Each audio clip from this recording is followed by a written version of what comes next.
There has never been a piece of media that incorporated fictional characters into the real world until now. What about that movie Roger Rabbit? Shut up! This is totally different!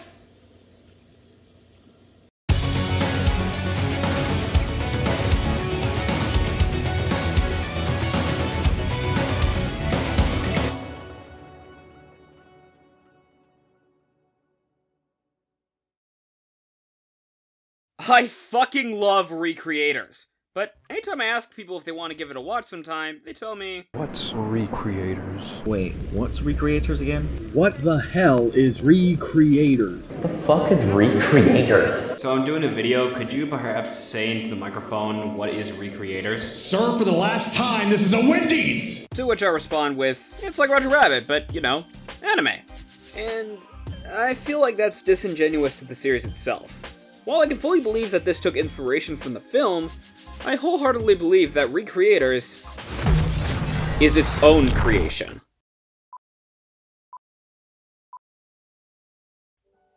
Recreators is about the various perspectives on the fictional media we consume, incorporating social commentary on how it's received, as well as what it means to not just the audience, but the people making it as well, tackling complex and morally gray subjects with no remorse. With people such as Ei Aoki as director, Rei Hiroe as the original creator, and behind the script, series composition, and character designs, along with Hiroyuki Sawano for music and Jun Nakai as animation director, Recreators is a brilliant piece of work that focuses on not just media that's popular, but more so, why it's popular.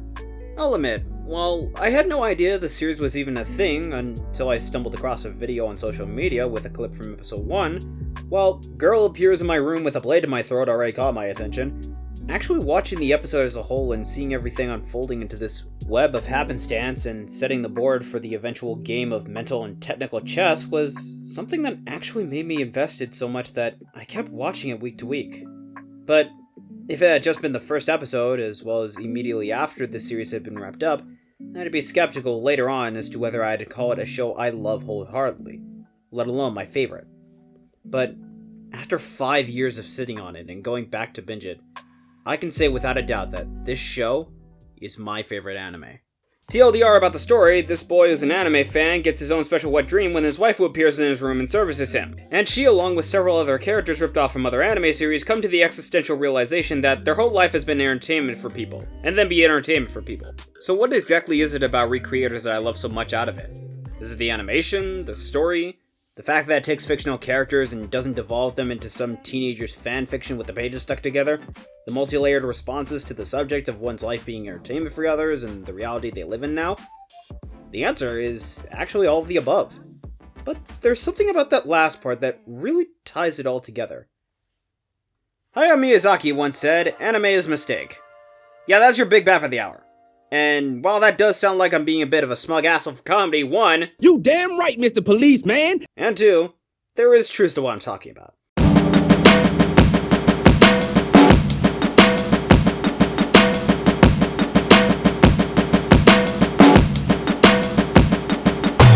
The show is heavily focused on the media people everyday consume, from anime to games to hentai, and even the media that's birthed through a story of the reality of social media and envy.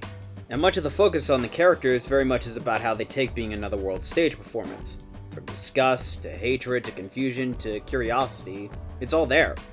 From the initial shock and appalling reaction Celestia has, to the hero-esque response Mamika has, to the process of grief Meteora has. Recreators takes a multitude of characters from different genres and media intended for different audiences, and plays off of it with this. And as such, it's led to some moments upon characters realizing that their world was not just real to them, it was also a veil of ignorance that they only became aware of after crossing over.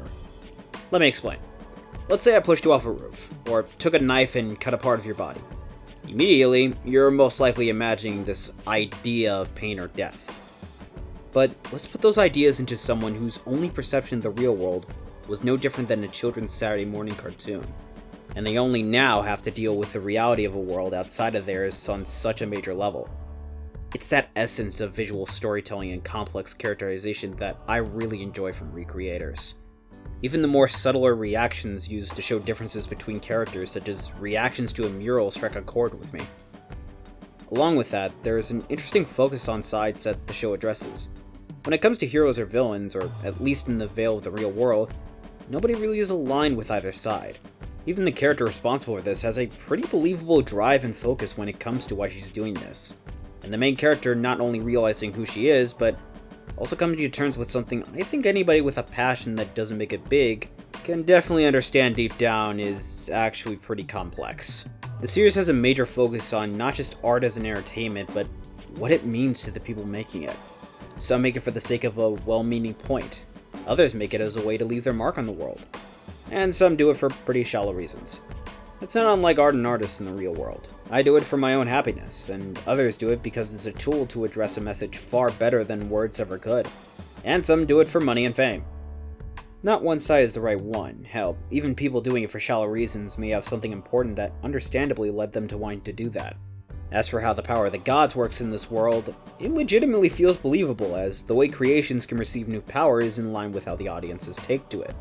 That's an interesting concept, and they do focus on it a bit. And it goes to show that art is not simply something people make and others blindly follow with. It's a visualization of the closest thing to one's imagination and investment. When you make a character, for instance, wielding an oversized sword or give them a new attire altogether, people might enjoy it, but overall, they may not really consider it something that could appear or occur in the series proper. Or if it does, it might just be considered a reference or even just a joke. But if you were to make a character wield and utilize a new power in line with the series, or alter the design in a way that to the audience feels like it belongs, suddenly seeing it belong in that world becomes that much more believable. Then there's the ending in terms of the story, which I will not give away here, as I think it's really beautiful and not worth spoilering. The show from beginning to end was something I really enjoyed, and that's not even accounting for the animation itself. It's a beautifully animated show, and it really looks like it was done by people who not only had experience with animation, but have the time they need to do this. Much of the series is dialogue heavy, yes, but it's at least interesting dialogue. I've seen series in the past that are very dialogue heavy but are also mundane. And that's the worst thing a series can be, regardless of how beautiful it is. If it's boring, it's worse than just being bad. At least if something is bad, there's something interesting to talk about in regards to it being bad, but if it's boring, there's not much to actually talk about.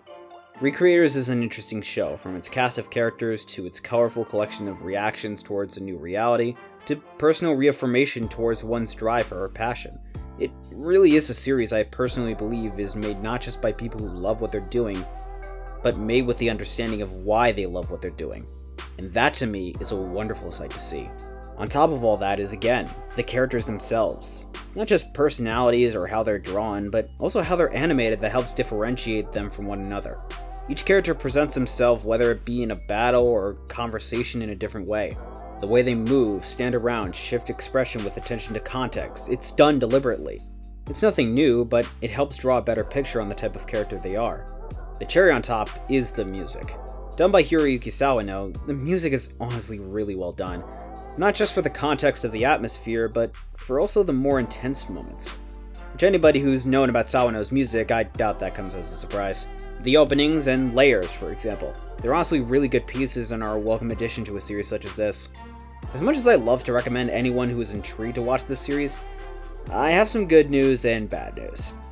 The bad news is, as of this video and since its release, the only platform to have it available legally is Amazon Prime Video. The good news? Well, it's gotten better treatment on that end than a number of series I could say right now. Hopefully in the near future, a physical copy release can be available to buy. I personally like to own a DVD Blu-ray copy of something if I really enjoy it, and this is no exception. Recreators to me is what I would consider to be a classic anime, if it isn't already. The story, the characters, the acting, the conversations, the different mentalities, the animation and art, the designs, the music, the series. Honestly, I could talk a good hour or even two about this series in detail, even including the ending. But with all of this laid out, I think I've made it clear enough, and I hope you better understand now why, years after its conclusion, to this day, I still say that Recreators is my favorite anime.